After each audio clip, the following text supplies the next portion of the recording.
ভাই নাউজুবিল্লাহ জোরে হবে না, নাউজুবিল্লাহ জোরে হবে না।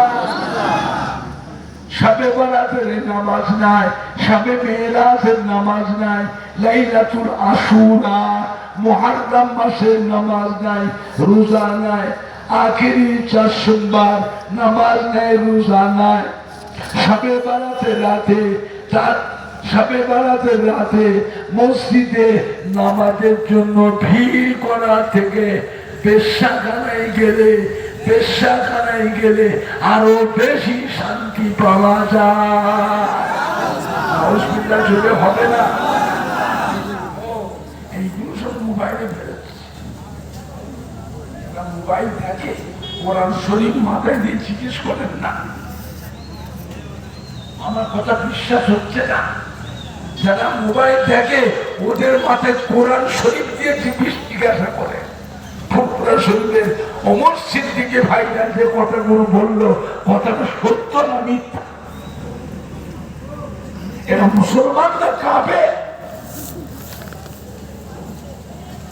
কভার ঠিক লেগে গেছে, কভার কভার কভার কভার। আবার রাস্তায় রাস্তায় ঘুরে, সকালে হাটে বাজারে রাস্তায় রাস্তায় ঘুরে।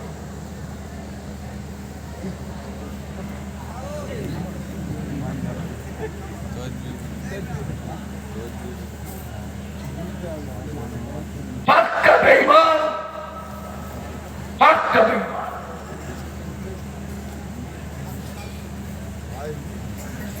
নবী হচ্ছেন আমাদের ঈমানের সম্পদ। নবী আমাদের কি সম্পদ? ঈমানের সম্পদ। জানার নাম ঈমান নয়, পড়ার নাম ঈমান নয়, নবীকে মানার নাম হলো ঈমান। মানবে, মানার মতো মানবে, এটা আখেরি ব্যাপার। ঢাকার একজন বড় শিক্ষিত মানুষ বক্তৃতা দিতে দিতে তার বক্তব্যের মধ্যে